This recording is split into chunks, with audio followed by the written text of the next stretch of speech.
All right, welcome in. It's Catastrophic Love, episode 4 with Thomas Robinson. Yo, what's up? We are a show that comes through every relationship situation, dating situation, sexual situation, all the things that are catastrophic. We are going to try to figure it out and trauma bond together.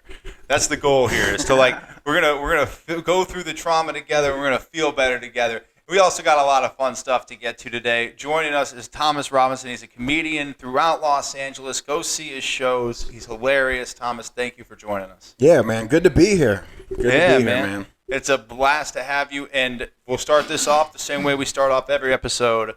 Relationship status, where are you at? I got a girlfriend. Nice. We've been going on and off for like 2 years. We're pretty steady right now. I think things are good so far. So far, so good. Okay, now when you say pretty steady, how is it not all the way steady? No, it's good. I'm just shook because we broke up so many times. We broke up so many times in 2 years, so I'm like, all right, we're good, but it's a little too good right now. Oh. And from the past, well, no, it's not too good, but I hear that though, like when you've been through that many breakups, because I've had the on again, off again relationship before, it can be a little traumatizing in the sense that you're waiting for that bad day to come. Yeah, right. And I'm usually an optimist, but like when it's like going good, in the past, it was like, oh, things are great. And all of a sudden it's like the rug's pulled under and it's like, boom. Oh, there's something. And I'm like, oh, shit. Okay. Well, all right. So, yeah, it's good. And I'm like, okay, it's good. But I feel like it was, it was like we're both working on ourselves. We're growing and evolving.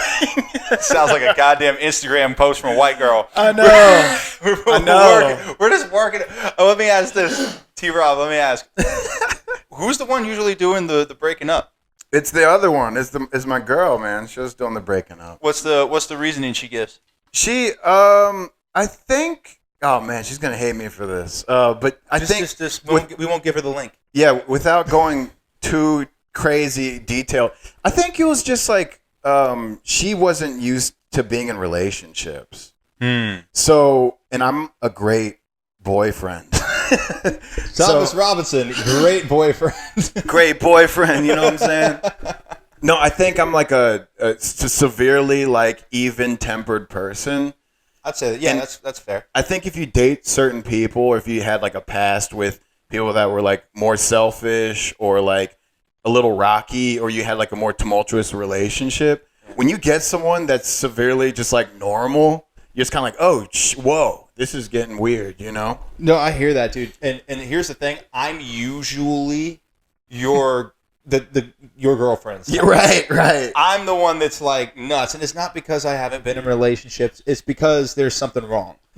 I am the one. Well, there we go. You said it. Well, there's got to be drama, and if I don't feel the drama, I start to get that itchy feeling where it's like, what are we doing? Like, what is this? Exactly. And then I got to blow it up. There's something wrong in there where it's like, there's got to be something. And I feel like your girlfriend's probably pretty similar. Yeah, I think it was like a pattern thing. And I think it was exactly what you said. And I'm glad you said it and it wasn't me that said it. Well, here's the thing. And T-Rob's girlfriend, when you're watching this, I feel like based on just what he's told me, it's like, oh, no, we're very similar. I know that because I'm usually in the on-again, off-again situation. Right. I'm the one doing the breaking up, so I understand that. But it is one of those things where I think, in a way, I'm a little addicted to drama. Mm-hmm. Would that be inaccurate? I don't think it's more of a drama thing. I think it was just like like things are getting real serious real quick. Like one of those things. Yeah, like, man. She's not toxic. She's a great person. I think it was just more like I'm used to just being on my own, and I'm killing it on my own. So I don't know how to do this with two people type of situation. Well, for me at least, when I get into those situations, there's almost this feeling of codependency that wells up in me where I feel like I have to give up so much of myself just to be with this person. And it's not that person's a bad person or anything like that. It's that I feel like I'm losing myself a little bit, and that's not their fault. You know what I mean? Right. Like, it's not the other person's fault that I'm losing myself in the relationship. It's my fault. I have to be more solidified and more secure in my own identity. Yeah. Like, that's, unfortunately, I did see Barbie, and that was kind of the whole story arc of Ken, is he's like got to know who he is without Barbie. Oh shit, that's what it was? That's the story. Well, yeah, with all the extreme feminism and anti-men tropes in there, at the end, we did get the idea that, Ken's supposed to not just be obsessed with Barbie. He's supposed to have his own sense of self. And maybe that was my Ken thing, you know what I mean? I think in the past I was like prioritizing relationships, so I think even like years before in my 20s and stuff, I was like, I'm in a relationship and I'm like dropping everything else, like my own pursuit and shit. And stuff like that. So I was like, I need to work out my own stuff too. And it was just like a weird combination, between a person like that, like what you relate to, and then someone that's like, oh yeah, I'm focused on you though. You know what I mean? It's a damn. thing, I'm Ken, bro. I'm Kenning it out right now. You're Kenning it out, dude. No, I was Kenning it. I'm good now. I'm on my shit. You know what I mean? No, Is this thing going in and out, or are we good? Oh no, it's good. Does it sound like it's going in and out? I don't know. No, I think we're good. I mean, boop, boop, boop. No, we're good. I think we're good. Levels say we're good. It sounds a little bit like it's kicking in and out. A little bit, but it's all good. Yeah, that's all right. You know what it is? You know what it is? It's this huge budget show. Yeah, man. With this incredibly expensive sign. Hell yeah. Got to show it right, man. Yeah, got to show it right. It's incredible. My $13 sign, and we're doing the best we can. But no, it's not cutting out. We're all right. So I want to get into. I appreciate you talking a little bit about your relationship, because you are the first guest I've had that's not single. That's not single. That's not dating. That's in the relationship thing. Yeah. So, how long have you guys been going like steadily without the breaking up? Oh shit! It's been like maybe 3-4 months at this point. Okay. Yeah. That's a good It's been spot. like normal. It's been good. We've been having a blast. It's been. Because like I said, like even what you were saying about like, I had to work things out myself, being the person pulling out and stuff. I think it was that type of situation.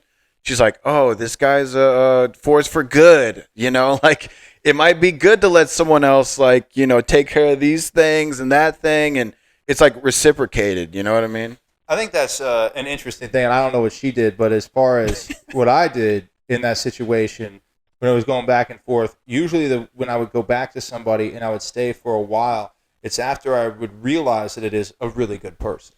Right. You go out and you see the other options. And you're like, I don't want to do that.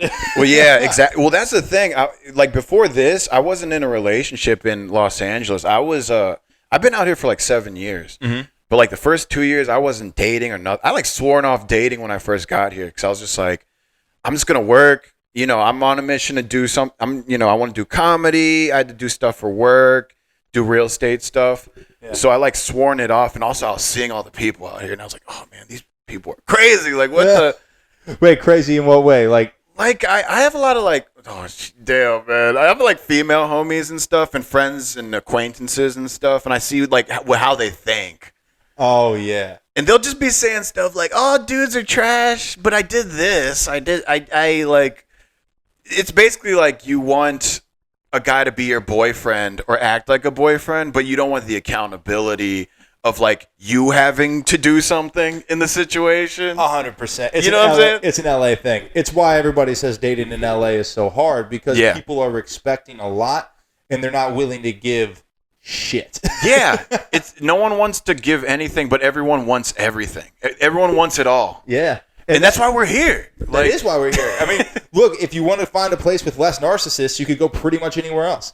I mean, that's the truth. Just live in middle America. You could get like a normal person that doesn't want to like date everyone, but not have to owe anyone anything, or you could like probably settle down pretty easily anywhere else. You're from Cincinnati, right? Yep. From the Natty. Are you a football fan at all? Man, I am not a sports person at all. I'm like an alien when it comes to sports, bro. Right. First person from Cincinnati on. I can't even troll him about the AFC Championship game last year. Right. Damn it, Kansas City. We're going to find somebody from Cincinnati who's a football fan. I know. You could talk shit and I'll be like, yeah, perhaps.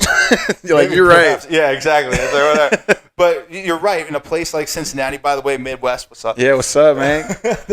From a place like Cincinnati, it is easier to find somebody who is more down to earth, more grounded, more willing to work on a relationship. Because that's an issue here that I've noticed a lot, is when things go poorly, people are quick to hit the eject button. I'm also one of those people. Like I'm not sitting here talking down to anybody, because these are all. I'm a self-aware I mean, I don't want to say fuck boy, but You hit that eject button. I hit the eject button fast. When it gets rocky. When I get a little bit timid and a little bit in commitment and all that stuff, like I get a little like. So why do you think that freaks you out? Like, why do you think you hit that pattern up? Since you're like self-aware.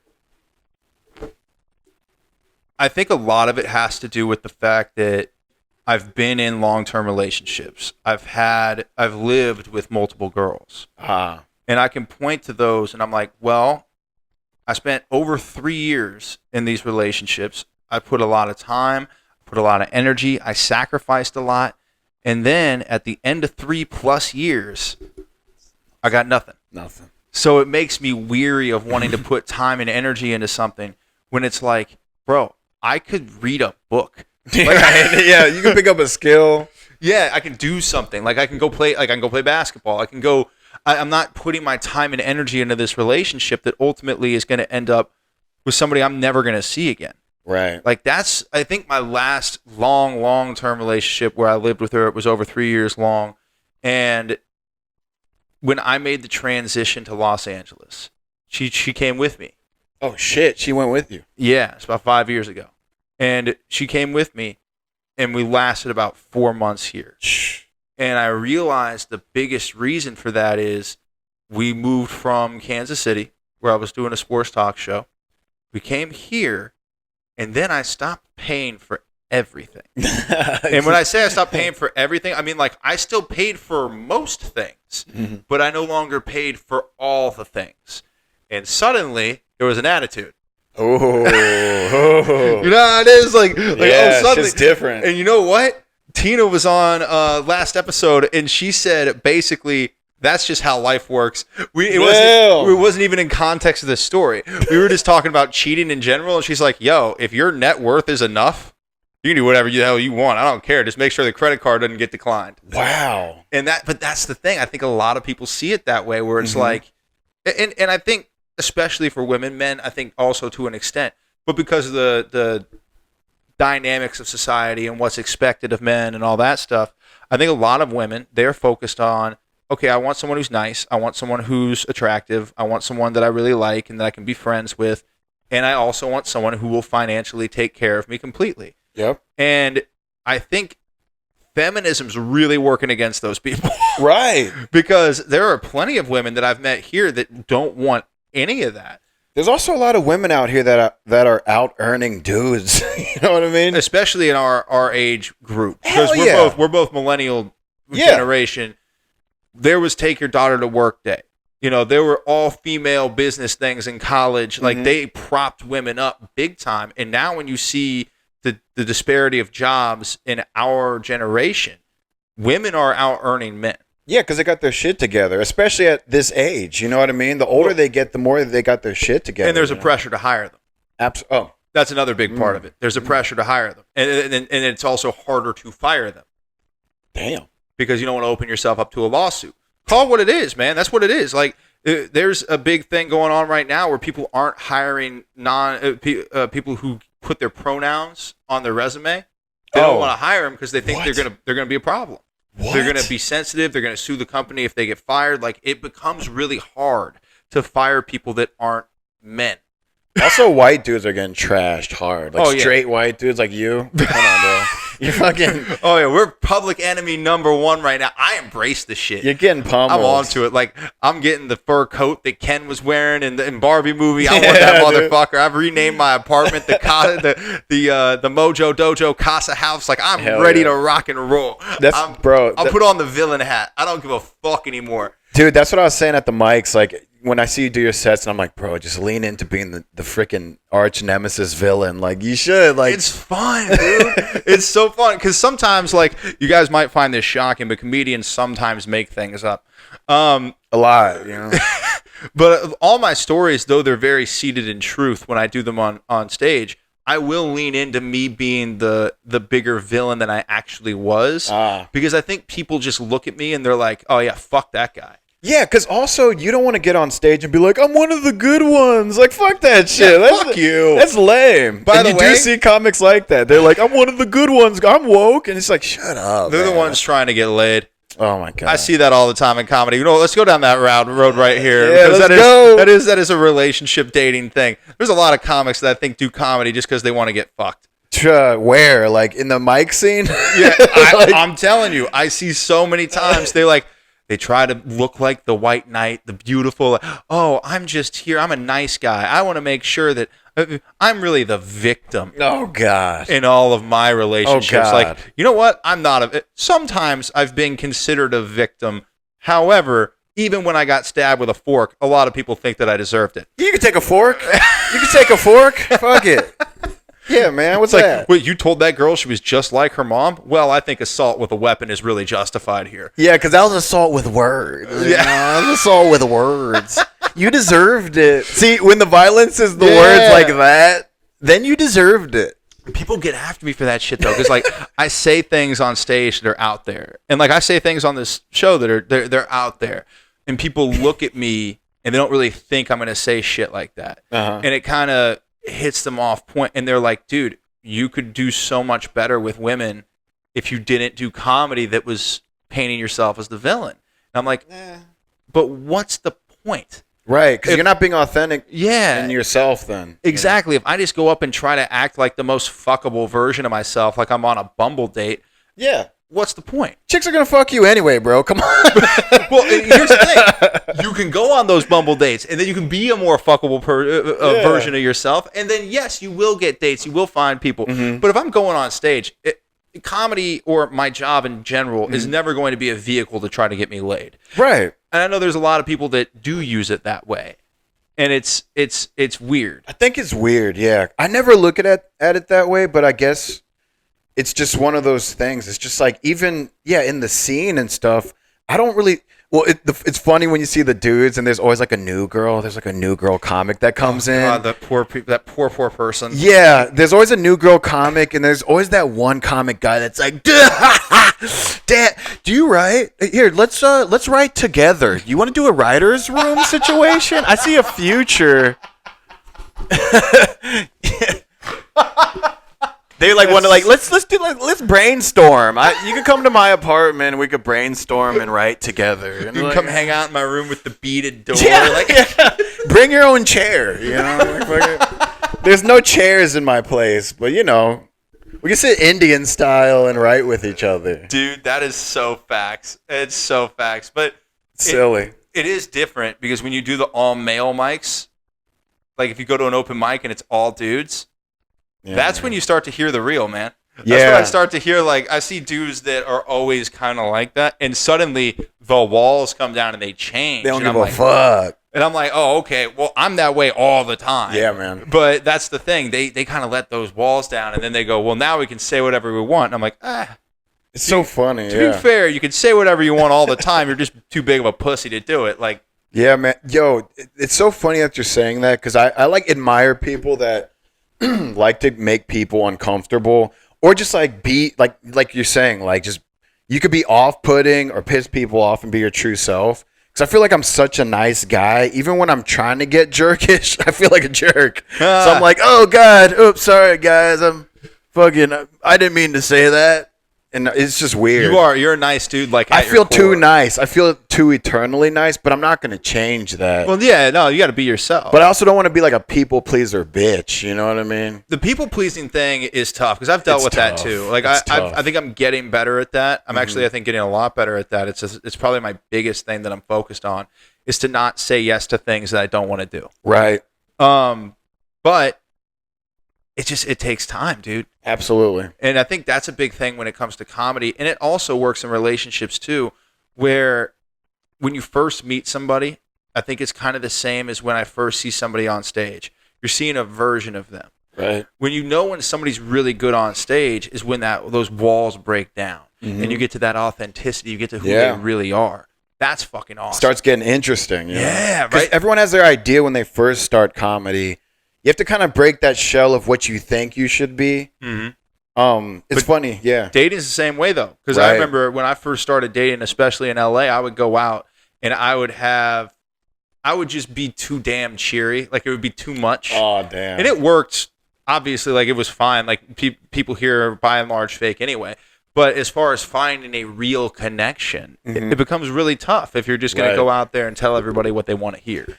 And it's crazy, though, because in those first interactions, people will break it off based on, oh, it felt slightly awkward for a second, or I was put off for a second. So that's why it's so hard to date out here, because it's like the moment something feels real. See, people say they want the real. Yeah. But then when it gets real, that's when it's like, oh, and I never saw her again. Because it's just like, no one likes friction. Everyone's spoiled as fuck. You know what I mean? Like, everyone's spoiled to a degree out here. And it's just like, it's good. Everyone's cheery. But when the moment it gets a little weird and you're like, damn, you were kind of annoying. All right. I'm going to move on from this. Like, damn, I'm going to peace out. I'm going to peace up out on this one. What's that song? It's me. I'm the problem. It's me. Yeah, man. Yeah. It was shout out Taylor Swift. Yeah, man. But that's I do that, dude. And I think the big reason that happens is because when something real comes along, it's scary. Right. It just is. It's scary. What's the scary part, though? Is it the commitment? Do you feel restrained? Yeah, I feel trapped a lot of the time in relationships. Like, I feel like I can't do anything. And maybe it's the type of person. That's true, too. Because if a person makes you feel free when you're with them, I think that's good. I think a lot of the time I feel like I'm walking on eggshells with the people that I choose to be around, because usually the people I choose to date tend to be a little more emotionally explosive. And that means that if I say the wrong thing, or if I do the wrong thing, or if I step the wrong, they're going to suddenly be like, this is and then it could be like an hour-long fight. Damn. Over something that, in my mind, should have been taken care of in 30 seconds. Right. You're getting that fork, bro. You're getting that fork. Right? And dude, it's like that, though. And I don't know if it's because I'm dating too many girls who are doing drugs. That's part of it. Oh, okay. Yeah. Dude, I was out with somebody recently, and they did a bunch of cocaine, and it was insufferable. Like, if you're not on cocaine and you're around somebody who's on a lot of cocaine, oh shit, it's incredibly difficult to deal with. Because you're not matched up on frequency. They're like on some other shit. Yeah, well, they're on some other shit, like, in a big way too. Like, they are having all these ideas. They're talking, and then at one point she created this completely alternate reality where I had said something like off-putting to her. I'll tell you what it was. She said I told her she had daddy issues, and I'm like, no, I didn't. Like, first of all, I don't use the term daddy issues. I think it's reductive and shows a pretty huge misunderstanding of how the human brain works. I think it's really a dumb term. But she then, I stopped and I was like, well, no, I didn't. I'm like, wait a minute. When did you think I said that? She could not give me the context in which I said it. Damn. But swore to God that I said it for the next, 2 hours. Wow. Even into the next day. She was still like, I remember you saying it. I still can't remember, when or how. But it happened, and I'm like, you can just get away from me now. Like, now you can just be not in my life anymore, because there's a certain level of gaslighting you just can't put up with, T-Rob. You just can't do it, bro. Well, that's the other thing. When I'm realizing about relationships, it's huge mirrors. It's just reflections and projecting. So it's usually what you're afraid of. Like, even her saying the daddy issues thing, she was just insecure about it. Yeah, and you might have said something. And you didn't say that, but she insinuated it, interpreted it as you saying that.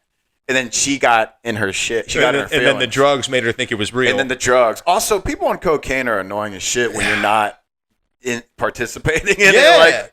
It's tough. When you're not a participant in the cocaine party is not a fun time. It's not a party. It's not a party. You're just like, oh, you're just on some shit. This is weird. All right, T-Rob, I got a couple of stories from this last weekend we got to get into. Hit it up. Before we get to that, I want to talk about you and this phase that you had that we discussed. Oh, shit, okay. Where you were accidentally sleeping with a lot of women who had boyfriends. Not a lot, but it was a couple. There was a couple. All right, this is what I think happened for the most part. These girls were in relationships, and they weren't telling me they were, but I think, and they were in long-term relationships. So I'll just say maybe this one, right? I met her at a party, and we met up to grab a drink, and we I thought it was kind of a date type of situation. Really? we just met super organic at a pool party, right? And then yeah, she was hella normal, and I think at that time she told me later that she had a boyfriend. He like walked up and was like, "Oh, you want to grab a drink?" And then let's get a drink. And then they just walked off. Like I was in mid conversation with her. And then they just like walked away, and I was just like, oh, okay, she's grabbing a drink with her friend. I didn't even put two and two together, right? And then me and my buddies were at the party. It was like a pool party, and then saw her again. And I was like, oh, okay, yeah. And we just kind of like were just chatting up. Like I think we went to the restroom at the same time or something. Damn. And then we just had like this rapport with each other, and I thought nothing of it. And then at the end, she's like, oh, yeah, that was my boy. Or she said something of that. And I was like, oh, okay, this girl has a boyfriend. So, like, on the ride home with me and my buddies, they were like, oh, who's that cute girl you're talking to? And I was like, oh, she has a boyfriend. Like, it's a wrap, Damn, dude. Never didn't speak for her for, like, 8 months. I was like, this girl has a boyfriend, whatever. Yeah, of course. So, it was it. That was it. That was it. Done for, like, six to 8 months. Never saw her again. Like, we exchanged numbers or something. Mm-hmm. And then 8 months later, she, like, reached out. And I was like, oh, okay, she probably broke up with her boyfriend. She didn't say nothing. She's like, hey, what are you up to? And I was like, oh, this is that girl. So I was just like, somebody got in a fight. Yeah, somebody got a little relationship fight. Those micro breaks sometimes. People start scrolling through the phone, finding those numbers, man. It was wacky. So I heard from her, and then she's like, oh, let's grab a drink, this and that. I was like, okay, it's on. All right, let's do it. Let's do it. Yeah. So we grabbed a drink. We were having like old fashions. We like shared a pizza. Damn good drink, by the way. Yeah. Hell yeah. Solid. Yeah, we were having a great time. About an hour into us talking, she goes, oh, my boy again. And I was like, oh, you still got a boyfriend. Okay, right on. Did you guys hook up? No. I have a rule, and it's crazy that like I hooked up with a chick with a boyfriend because like I don't fuck with that. I don't like dudes that solicit like in front of girls in relationships. Oh, for sure. That's the slimiest, like Weasley-ish shit. Absolutely. It's funny because actually in Cincinnati you get way more of those dudes. The bros, like I used to go into bars with my girlfriend, and there'll just be like some white dude that looks like you, and and like walk in, and they'll walk up on us and be like, we don't know who this fucker is, and they'll just be like, oh, hey, what's up? Yeah, Kyle. So, are you guys like like just straight up? Are you guys together a thing? And I'm like, no yeah, shit. Yeah. But they're like vultures in Cincinnati. Like dudes out there are there just less women? There's less women, and they get propped up as if they're like 10s and 11s and 12s. That does happen. They get propped up, and it's like I think there's less women because in most scenes, it's not like L.A. where it's like a bunch of beautiful women everywhere. Yeah. Cincinnati, they'll be like a little bit of women here, but then sometimes a full bar scene will just be all dudes. Dude. So you walk in with a cute girl, hot girl, you get a couple Chads and Liams fucking coming up on your shit. Fucking Liams.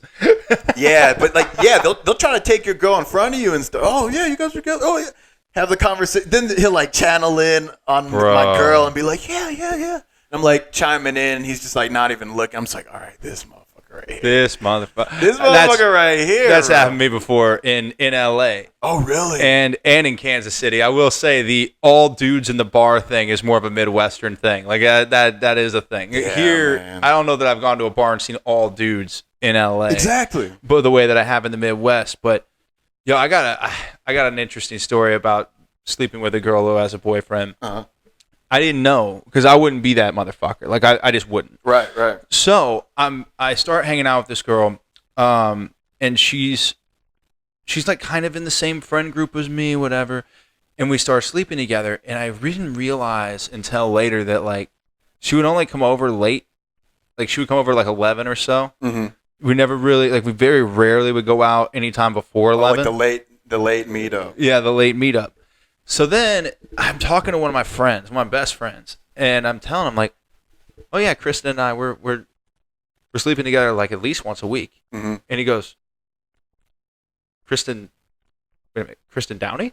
Oh shit! I'm like, yeah. He goes, "She has a boyfriend, and like they live together." Wait, did you say out here or? This would be in Kansas City. This was shit. Okay. This was some years ago. Okay. And I'm sitting there, like, no fucking way. So I text her and I'm like, "Hey, do you have a boyfriend?" And she goes, "Yeah, I thought you knew that." What? See, that's what it is. That's Gaslighting motherfuckers. See, Yeah, so okay. I thought you knew that. Like, how in the fucking world would I know that in any way, shape, or form? See, they're like criminalizing you. Yeah. And being like, I thought you knew. And I thought this was like the unspoken agreement. Like they're playing dumb Yeah. in front of you. So I responded and I said, okay, well, no, I didn't. And since I do know that now, like, we're done. Like, I'm not talking to you anymore. Right. That's it. Now, a few days go by and it's Valentine's Day. Apparently on Valentine's Day, her boyfriend decided to look through her phone. Oh, God. And found this text message exchange. Now, we had never done sexting or anything like that, so he only knew about, like, it was just the only texts apparently in her phone from me were, like, the more recent ones. Mm-hmm. So he calls me. So I get a call from, like, just a random number. I go, hello? He goes, hey, do you know Kristen Downey? Oh, no. And I remember looking over to my roommate at the time, Shane, and I smack him and I just go, yes, I know Kristen Downey. Oh, and I'm on the phone and he goes, yeah, this is her boyfriend. I got to talk to you about what the fuck happened here. Oh, hell no. So I'm looking through her phone because I'm suspicious, and I see these text messages between you and her, and you stopped talking to her as soon as you found out I existed. He goes, now I want to be clear here. You're not in trouble. He's like, you didn't know I existed, and the second you did, you shut that shit down. So I just want to know the truth, like what happened. Uh-huh. And the truth was we had been sleeping together for about 4 months and about every week for the past month or two. Damn. What I told him was we were just talking. I'll tell you why in a second. But I told him, I'll explain myself before everybody gets all mad. I'll explain myself, and I swear to God you will understand. But I said, no, we were just talking. I said, the reason I stopped talking to her is because we've been talking for a few months, and she never mentioned your existence, which to me is shady, and I don't want to associate with shady people. Right. So I stopped talking to her. That's what I told him. And I told him, if she's acting shady like that and talking to a bunch of guys for months on end and not telling them that she has a boyfriend, I think that is something you should be worried about, and that's something you might want to reevaluate the relationship. The reason I said this is because I don't know him. Will he beat the shit out of her? Right. Will he kill her? Oh. These are all questions I don't know the answer to. Right. And like, so understanding that, I'm like, I'm not going to tell him exactly what happened because I don't know how he's going to react. And I'm not going to have that on my hands if he gets insanely violent. Crazy people exist, bro. That's scary. Yeah. And like, I don't know who he is. And he also, there was a small percentage of me that thought, you know, he says you're not in trouble. But then yeah, right. I tell him the truth, and he shows up to my house with a shotgun. Like, you know, that's like a cop being like, "Yeah, you're not in trouble. Yeah, you're not in trouble. We're fine. We're just sit down. We're just asking questions. We're just asking questions. Like, yeah, you gotta be a little careful." But see, that's the crazy thing to me. Oh, by the way, they're married now. Oh, no, right? Damn. And it's like, why don't I tell? Like, I don't know him. We've had one conversation. That was the conversation. I never talked to her again. Right. So it was like, I have nothing else to say. Right. You know, that's all I needed to get out. That's all I needed to do. But it is interesting because I think so often people forget that women can be horrible people too. Boom. They can. Boom goes dynamite. And they do shit like that. Well, especially in LA. So, like I said, so with this girl, so we did that like faux date. I found out, oh, okay, she has a boyfriend still. We didn't do anything. We didn't like kiss her, but it was kind of like a datey situation. She played we're just kind of networking. We're friends. And I'm like, oh, God. Okay. Yeah. So I shut it down again. Didn't hear from her for like a year. Woo! So then. Wait, so you met this girl at a party, got her number, didn't hear from her for 8 months. Yeah, because she had a boyfriend. And then she hits you up. You go out, find out she still has the boyfriend. Then you don't talk to her again for another year. So we are now a year and 8 months into you knowing this girl, and you've seen her twice? Yeah. Twice. Man, she liked Thomas. I'm saying that's staying power right there, man. You met her a year later, a year and 8 months later, she's still reaching out. Yeah, and I was just like, okay. And I was, like, just like what you're saying with the boyfriend stuff, like, that shit gives me the heebs. Like, that shit, like, I'm like, I don't like messing with anything like that. So whenever I hear that, I did the same thing. I'm like, all right, I'm out. Like, yeah. Because also, there's plenty of people out here. Like, you don't need to be, like, messing with people that are, like, spoken for and shit. Mm-hmm. But surprisingly, in L.A., that's never happened to me until I came to L.A. And these girls No just kidding. look like innocent little, whatever, like normal girls with normal jobs. But, they play the, oh, yeah, I'm not doing anything. And then they Infuriating. are. Yeah. Infuriating. But they're doing the thing. And I'm also like, well, what the fuck? Because you're putting me in this situation, which is weird as well. You know what I mean? Yeah. So I get a call like a year later, and I'm up in my place, and she knows where I live and all this stuff. And she's like, hey, I'm at a party nearby. And it's like 9. It's like nighttime. You know what I mean? Damn, yeah. What's good? Let's catch up. And I was like, oh, okay. She probably broke up with her boyfriend. I was like, oh, shit. This girl broke up with her boyfriend. There we go. Long game, baby. And I didn't talk to her. I didn't touch none of that. So there was no like catching up over There's no catching up. 12-month period. You were never, hey, what's up? Nothing like that. No, I never spoke to her. Nothing. It was just literally like I was minding my business. I think it was just because, like, I don't know. I think some of these girls, when they're in relationships, they have like that what the girls usually go for, where like a guy with like a solid job and he's like really into his work. But then there's a problem again for the girls. They're like, oh, well, what about like entertaining me and making me laugh? And because like if you want a guy that's killing it in their career, they're gonna come home tired, And they're also not going to be home a ton. Exactly. Yeah. So they're gonna be busy and they're doing what they're supposed to do. You know what I mean? And they're thinking they're doing everything they can for the girl and stuff. And meanwhile, the girl's like, what about the attention? It's like you can't have all of it at once. It's tough though, because I think people, especially now, they think they should have all of it, and I blame social media a little bit. Oh, of course. Because I think it sets unrealistic expectations for people where they think, oh, well, this guy's doing it. Like, no, this guy's just posting it. Like, you know what I mean? Right. Like, I got sent something from some girl recently of Chris Hemsworth talking about his kids and how he goes home and he sees his kids and he loves his kids. And she's like, see, you really can do it all. It's like, no, he fucking can't. You're comparing all this stuff, but also they have nannies and nutritionists Thank you. and chefs Thank you. and chauffeurs. When he's gone, he's shooting 12 to 16 hours a day. Right. So when he does come home, he's probably really excited to see his kids, and that's great. But all that time that he was gone, there are people helping him, whether it might be his wife or a nanny or both. Right. I don't know. But I do know that his kids aren't sitting at home alone for 12 to 16 fucking hours No way. while he's shooting a Marvel movie or shooting his National Geographic show. Right. And then he's coming home and he's seeing the kids. That's not how reality works. But then when you see it online, it's the highlights of this stuff. So they're like, oh, and then then they're comparing these A-list celebrities to the average man. And it's like, I'm not a multi-millionaire. yeah, like Tom Cruise makes movies all the time. Why can't you? What are you doing with your life? Because we're all out here just trying to grind it out too. But then you're seeing the best of the best, supposedly, online. And you're like, well, why can't I? But then also the lower tiers of that of people, you're like, well, this person has a Lambo. This person's killing it in their director career. Yeah. So they're seeing all of it. And the thing is, a lot of times you see the Lambo that they're borrowing. Yeah, it's all leased shit. Yeah, exactly. Or it's their friend. Yeah. You know, and they got that lime green Lambo, and they're like, hey, man, can I, like, borrow this for, like, 10 minutes? Just take some pictures, put it online, and have girls think I have stuff? Exactly. It's like the exotic ride rentals. You're like, oh, yeah, my buddy Exotic Ride Rentals.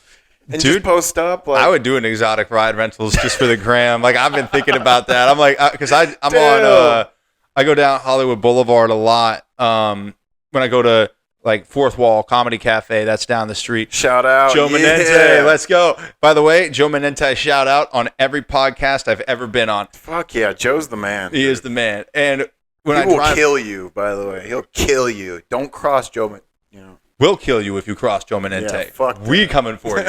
But I'm on, like, I see those cars that are on the street, right? If you ever go on Hollywood Boulevard, they have like Ferraris and Lambos, and they'll charge you like $60 to drive it for the day. Yeah. But you have to stay in that area. I'm like, every time I drive by, I'm like, man, if I just got the pictures.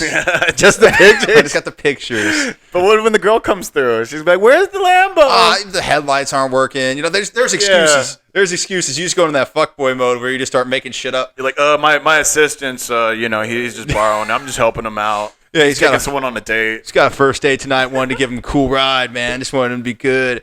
Okay, I want to get to this weekend because I want to see how much time we got. We've been talking for a while. We might go a little over an hour, but that's all right. Let's do it, man. Whatever you want. Yeah, we got a lot to get to. So this weekend, somebody came and stayed with me. She's a friend. We've been friends for years. Her and I met almost 10 years ago. And she was in town. I'll kind of keep those details vague, but she was in town on business in like Santa Clarita or some shit like that. And she was like, hey, can I come to LA for the weekend? And then I'll fly back on Monday. I was like, yeah, sure. Why not? Like, and we'll hang out, have fun. Like, that's how this whole weekend was pitched to me. It was pitched as we're hanging out, we're having a good time. We're going to do some cool stuff. We've stuff planned on like Saturday and Sunday. It's going to be really cool. Was there anything in your mind where you're like, I could get laid in this situation? We had already had this discussion in the past where she had kind of expressed, and this is a long time ago, some feelings. And I said, no, we're friends. Like, that's where I'm at. And see, that's what happens when you're sexy. You tell chicks that. You go, look, I don't see you like that, all right? All right, go on. I'm sorry. Go on, man.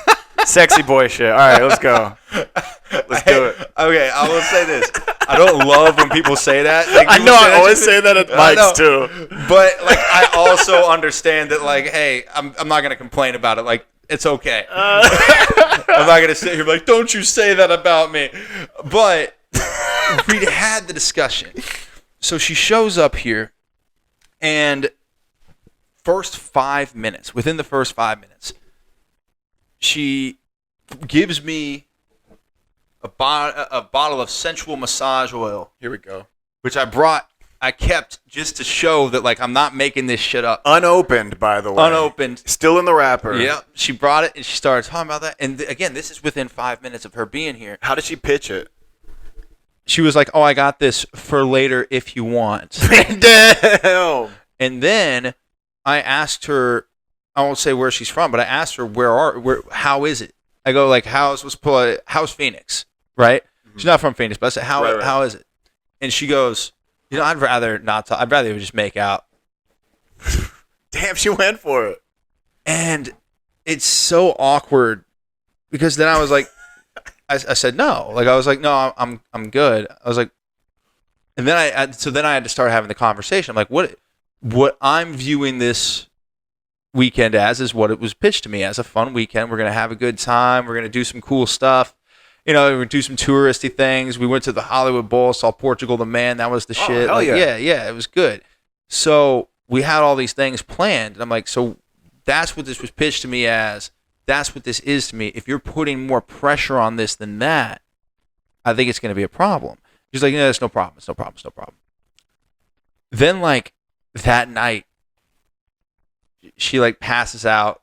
We go out, whatever. She, like, passes out on the couch. I go to bed.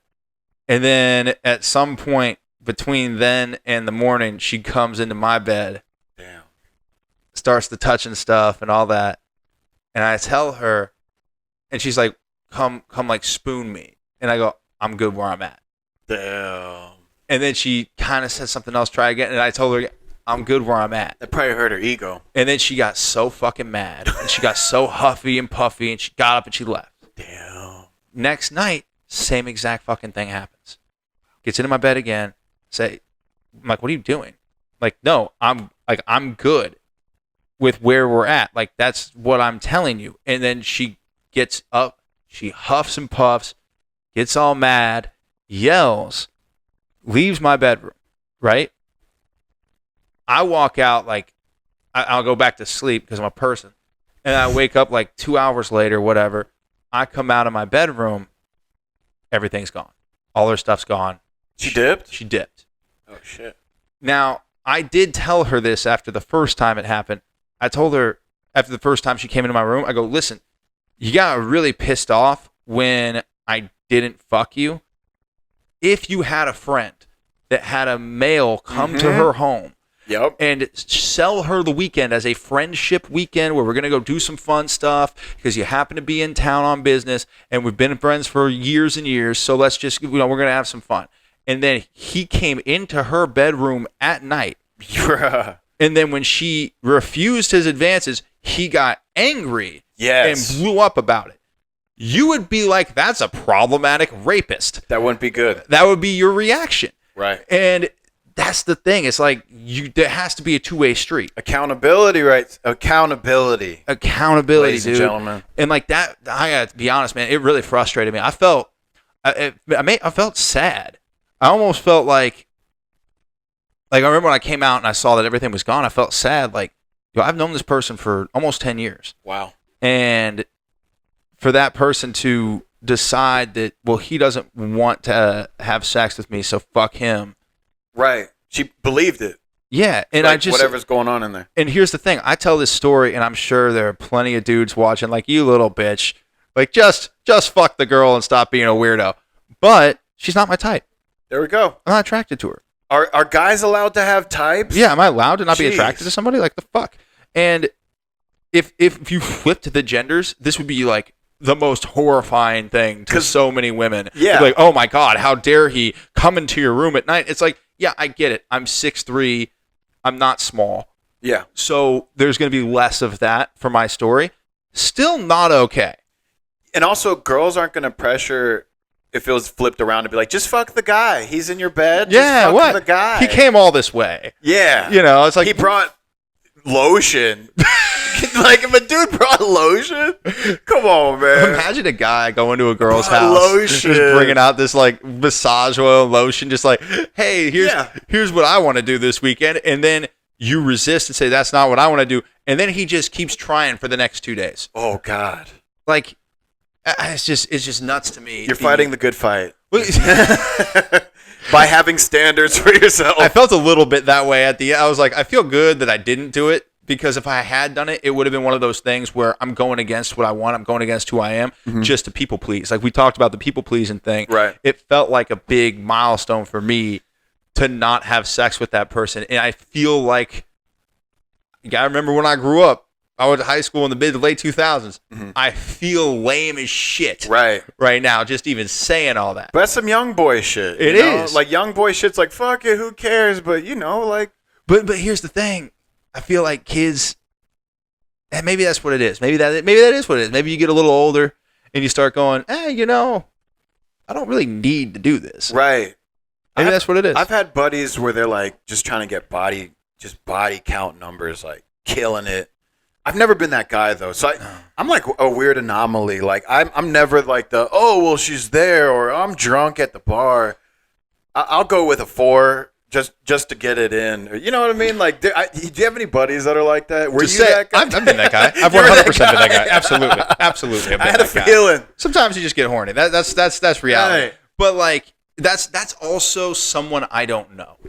You know what I mean? Like, that's a situation where we're going to go, like, I meet somebody at a bar and I'm drunk and she's drunk and we're having a good time. Let's go have a good time. Like, fuck it. And then there's someone that I've already known for years. Like, that's a totally different dynamic. Yeah, there's friendship involved. Yeah. And like, and to me, it's like, I want to keep that in that category. I love having friends that are girls. I have a lot of friends that are girls. In fact, the second story from the weekend I'm going to get to has to do with this. Hey. One of my exes and I, we're going to try to be friends. And this is an ex that we had a very tumultuous relationship. We were very into each other. But in order to have a relationship work, I think you need 4 things. I think you need to be friends. You have the ability to be friends together. Friends first. You need to have the sexual compatibility. That's important. Because if there's no sexual compatibility, you're going to get bored of each other. Right. And then you need the romantic or relationship compatibility, which is, for example, me, I need somebody who is emotionally supportive consistently. Absolutely. Who's not just going to dismiss me because she's like, oh, well, I don't want to hear it right now. Like, no. And if you have a bad day, I want to talk about it. Like, I want to get into the feelings of it and do that whole thing. Like, that's a big deal to me. So that's romantic, like, and relationship kind of compatibility. And then life compatibility is the 4th one, where what kind of life do you want? Like, if she wants the life of someone who works 9 to 5, someone who has that future, the next 10 years of their life planned, probably not going to work for me. Damn. You know what I mean? Like, that's a life compatibility thing. Some people really want to plan out, and they're very direct on that. And other people are like, listen, Where am I going to be in 5 years? Hopefully alive. Right. That's who I am. Like, I'm in kind of, where will I be in 5 years? Well, if I'm breathing, Yeah. we're doing okay, you know? Yeah. And that's a compatibility thing. So For her sure. and I, we had the friendship compatibility great. And we also had the sexual compatibility great. The other two were total disasters. Because she's I want to know where I am in 10 years. And she's also pretty cold. So with those two things together, it just didn't really work. Yeah. And I'm the opposite, where I'm really warm. And I also don't really know what the future holds. And I actually find that way more exciting. Hell yeah. Because I've been in those situations where I saw the next 5 years, and I got to tell you, I got bored really fast. Oh yeah, routine and It took the flavor out of everything. I wasn't driven anymore to be great. Like, I didn't want to be great anymore because I already had everything I needed. yeah. And that was kind of back in the sports talk radio days for me. I would get in these contracts, and it was so shitty. I wish I wasn't like this, but I am. Early in the contract, Mhm. I'd be fine. Yeah. And then as the contract started to expire, then you'd see me start getting good. Oh, Because I'd be shit. like, oh, I got to be good now. Oh damn. So, like, I need that carrot in front of me, so I like not having all that security. that makes so much sense. It makes me fight more for it. And then I can get further, I can get more, I can be more, because I'm not locked into a contract or locked into something that's easy for me. Mhm. So, anyway, we start becoming friends. And she keeps sending me photos that are risque of her. And it's so fucked up to me because I know damn well that this girl doesn't want to fuck me. I know she doesn't. She just wants me to want to fuck her. And I talked about this on a show yesterday. I was at a show last night. I was doing comedy at the Sunset Rooftop Right. with Young Baca Productions. Shout out Baca, good dude. And I had said it, and there was a female in the audience in the front. And she, like, as soon as I said that, she vibed. She's like, yes. She knew. She knew. She knew. Females know this shit. I don't know that men do. When I do this, when I talk about It's this true, man. on stage, the men are always kind of like, really? And the women are like, mm-hmm. It's cerebral. It is, because she needs that validation that I want to. So my responses to her risque photos have been such soy boy fucking responses. I shit you not. I responded. She sent me a picture, and I responded with, "That's really good thigh definition you got going on there. I can tell you've been hitting the gym. I'm proud of you." Like I would to just a gym buddy. That probably infuriated her. Oh, I dude. can't imagine. She probably hated it. She probably deleted that response. And the thing is, I kind of enjoy the fact that I think she hated it. Because I like the psychological warfare of it a little bit. This ain't going how you think it's going to go. Well, to give context for the type of person this girl is she's a girl that I dated pre-pandemic and then a little bit during the pandemic. And we were at Disneyland before the pandemic. It's one of my favorite stories. She's out here, right? Yeah, she lives in LA. And it's one of my favorite stories because I swear to God, it's going to sound awful, but this is my sense of humor. I thought this was the funniest thing that's ever happened. We're at Disneyland and she's all stressed out because she's hungry, she's tired, and we're trying to get into a restaurant. And, Disneyland restaurants, at the end of the day, it's very hard to find one that doesn't have a 2-hour wait. So we're trying to find one. We're looking at a place. I'm talking to people. And this little girl, 7 to 9 years old, runs past her, hits her hand, kind of bumps into her a little bit, and she just goes, "Watch it, you fucking loser."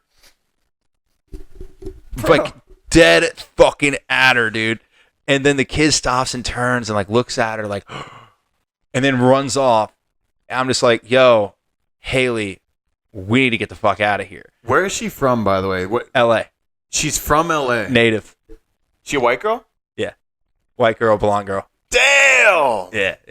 Karen. Is she mean? Karen vibe. Is she mean in general? Hella. She's hella a mean girl? Yeah. She said the meanest things to me that anyone's ever said to me in a relationship. Damn. Without question. But when we're just friends, Yeah. it's fine.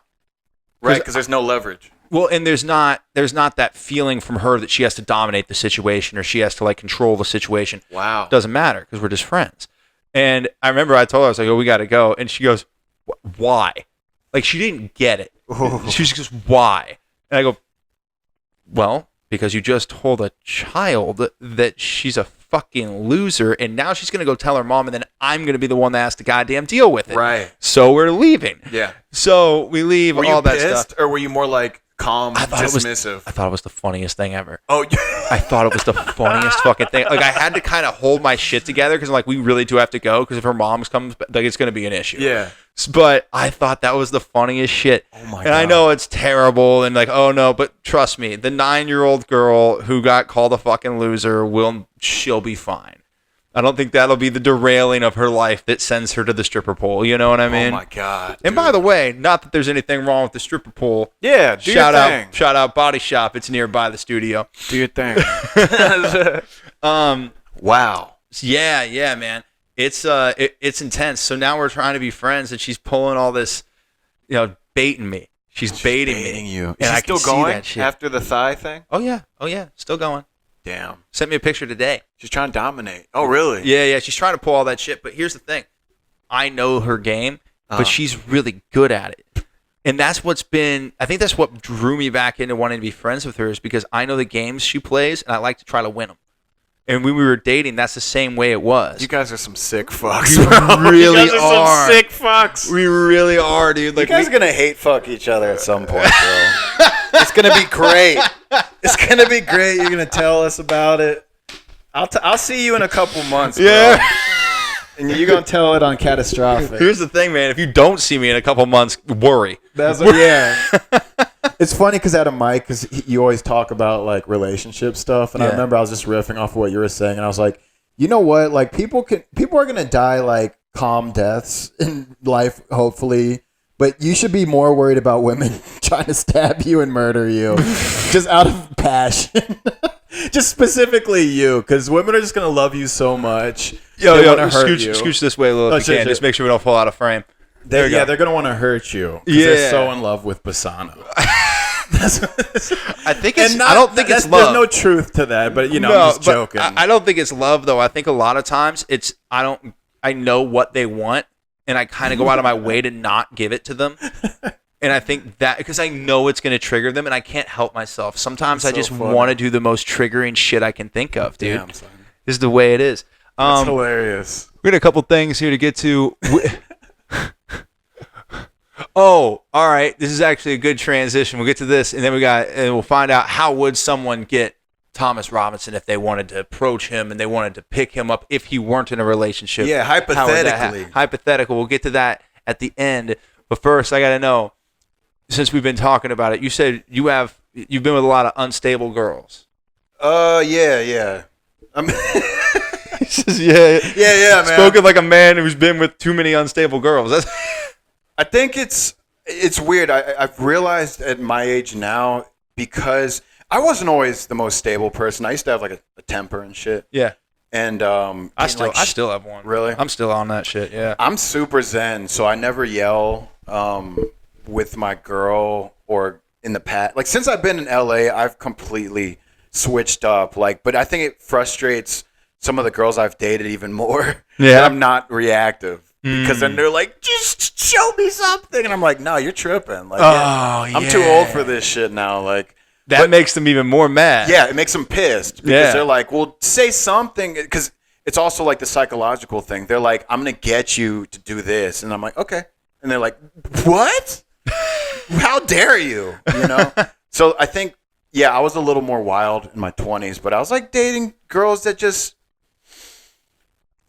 I've noticed I've had a pattern with women that don't know what they want. Interesting. And I think I have like this very... Hold on, when you say don't know what they want, what do you mean?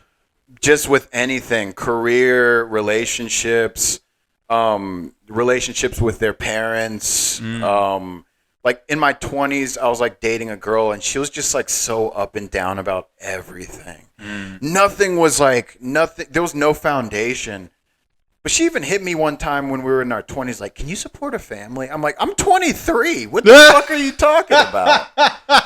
That's the most female question. Yeah. Can you support a family at 23? Like, do you think in the future... Fuck.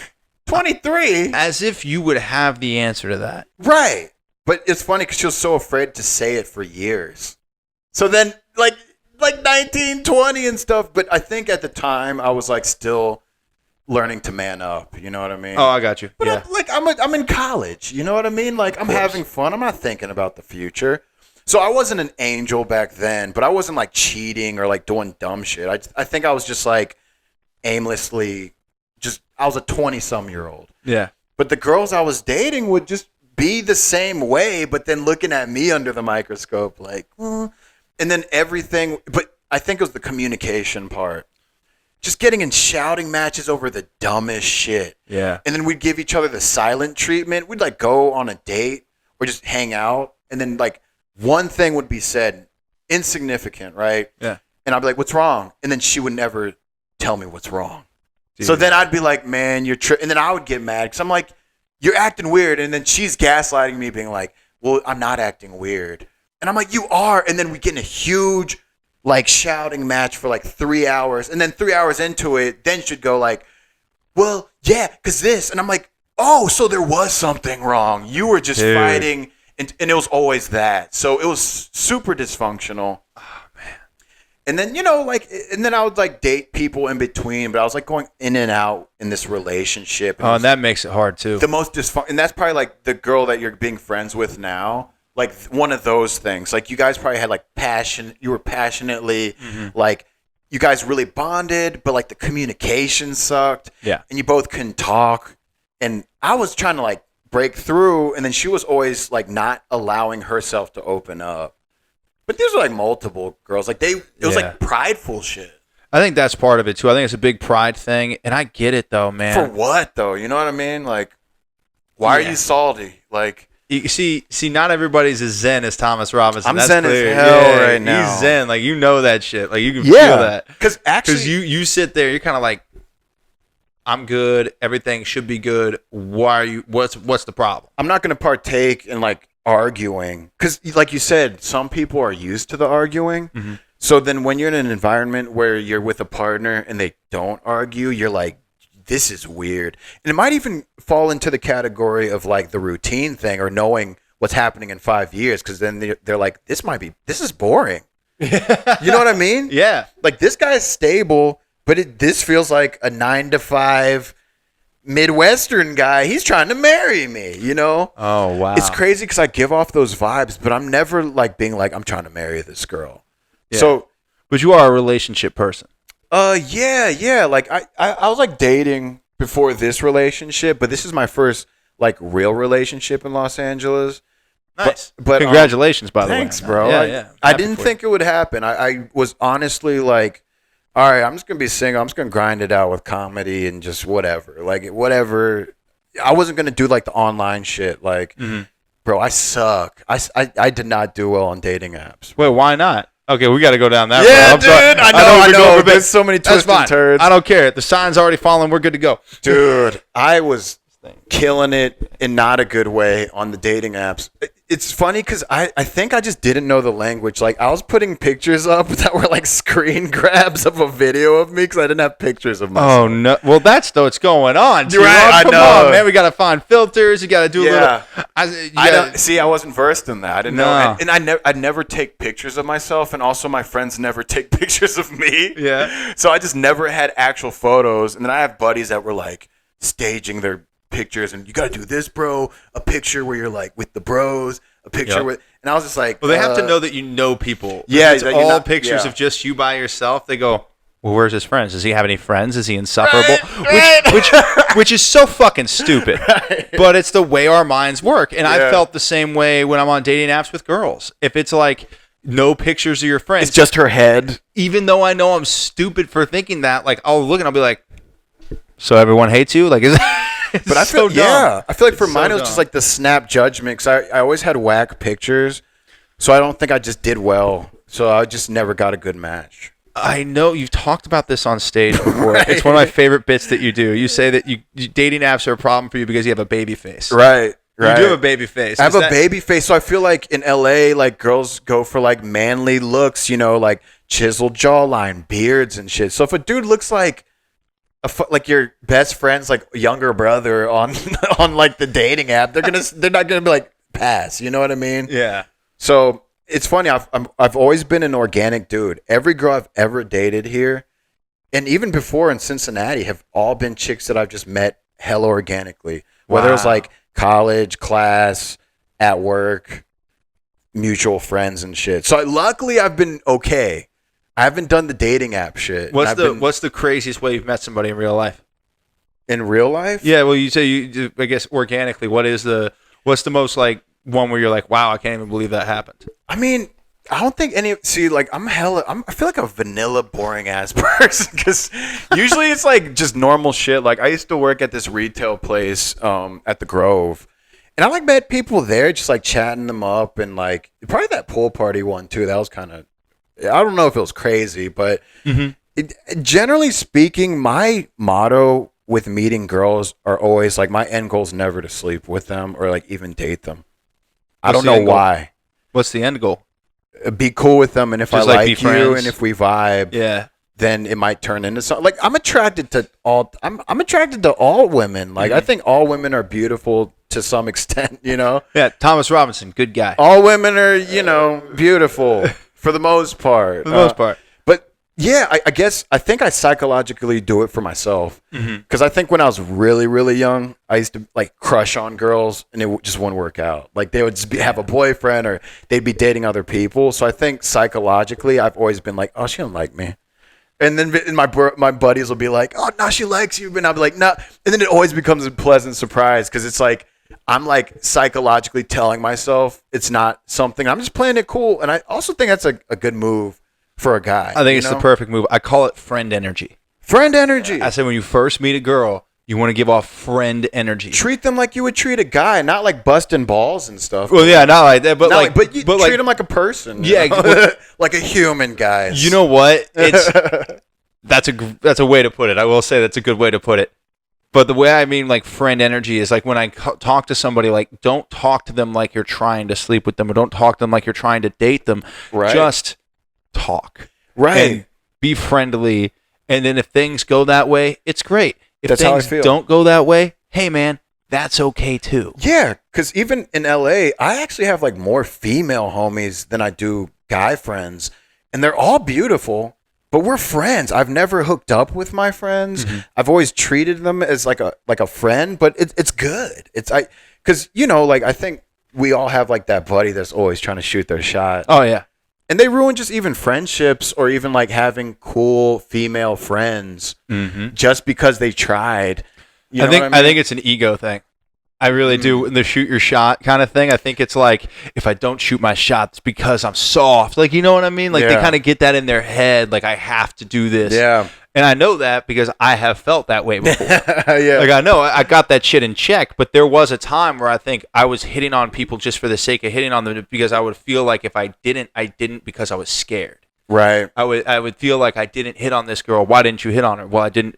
I was afraid of rejection or something like that. Then you're analyzing the situation and not being present. Boom. You know what I mean? Perfect way to put that. So friend energy, being present, and then just being like, okay, you're just another human being. And then if you vibe and you are attracted to each other, that's even better. But like, if you go hitting on every girl's beautiful out here. You know what I mean? Definitely.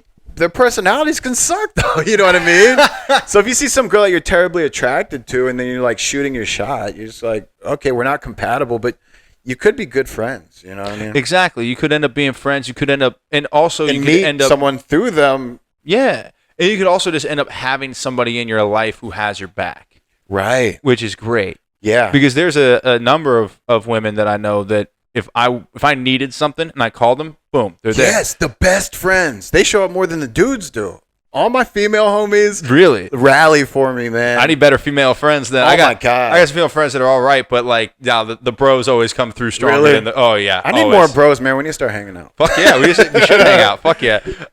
Before we get out of here, Thomas, thank you for taking so much time with me, man. I appreciate it. Of course. And we did this show a little differently than the last couple, where it was less structured, less produced, and just kind of more just vibing. Fuck yeah. I liked it though. I walk away from it feeling like, hey man, we had a nice chill time. Hell yeah. And that's cool as fuck. So hypothetically, I don't want to offend your girlfriend at all. Oh, no, she won't. She's the best. Awesome.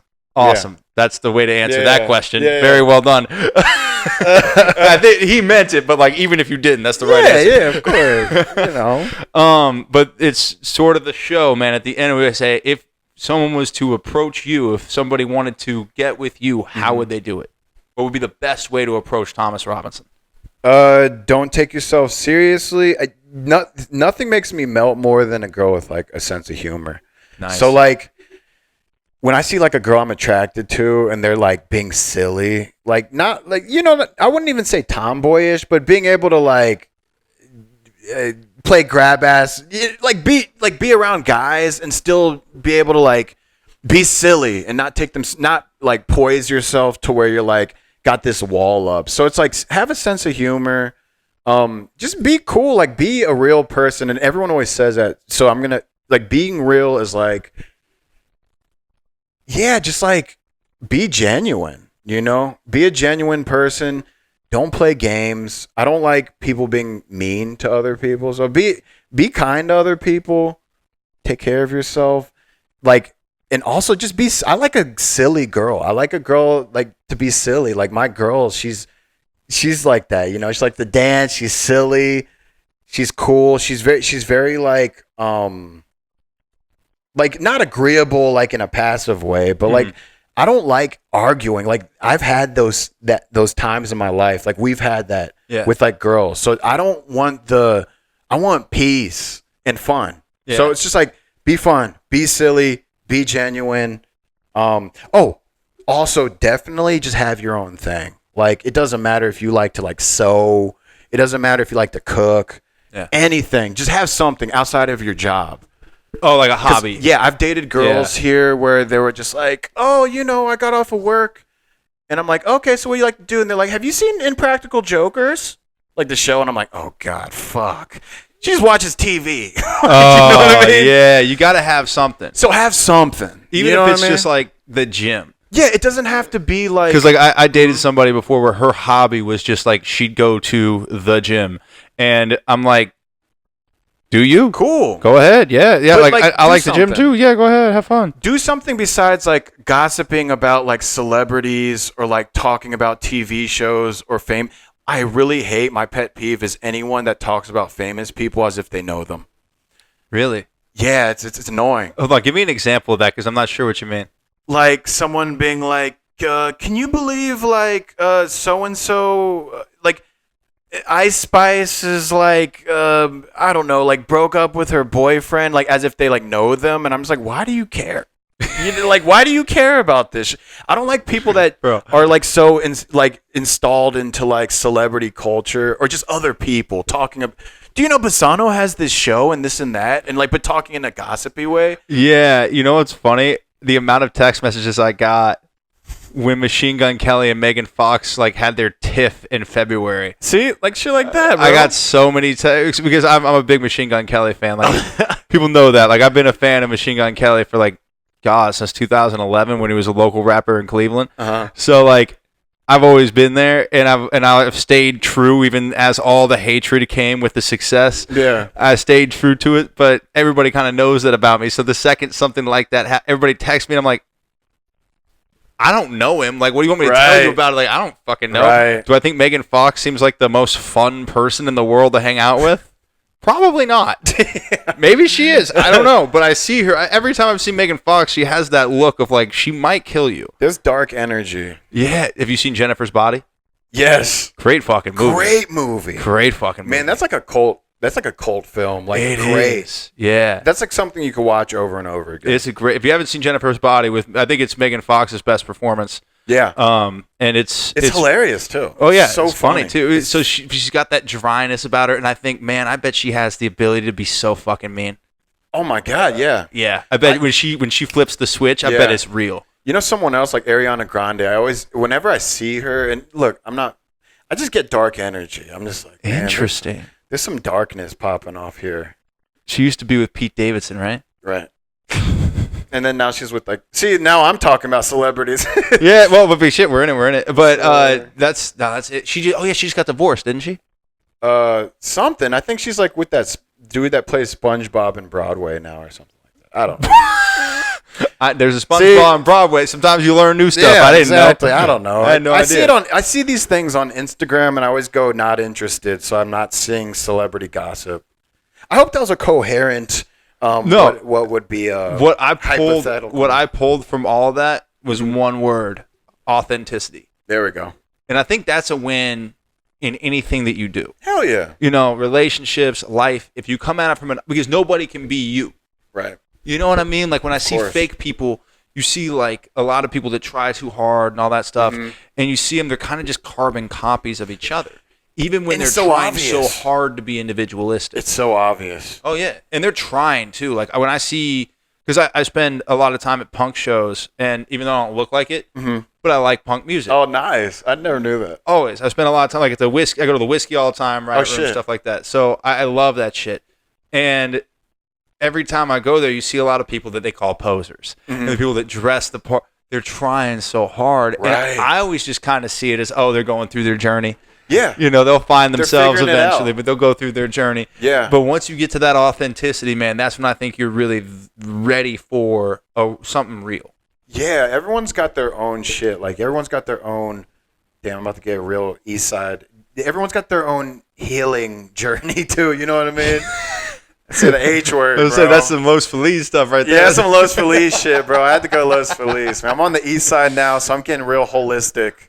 That's where all the Zen T-Robs coming from, isn't know. it? I'm in West Hollywood, man. We're going nuts. Yeah, man. You guys are flipping Lambos with your just flipping them with Just flipping them over, man. Well, I think that's part of the extreme party scene here. right. It just comes with an intensity, and I like that intensity. Though, like I love being around it. I love being intense. cool And it's a difference, I think, between you and I, where you're Yeah. like so chilled, but I'm I chill as love hell. that, dude. You're like super, like go with the flow. You're like, yeah, sure, whatever.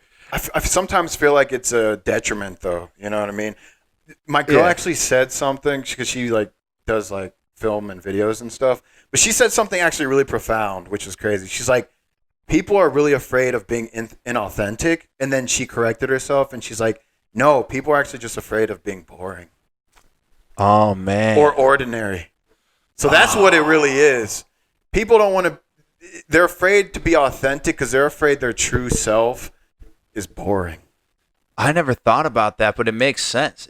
That's really profound. Especially in a place like here, you have to stand out.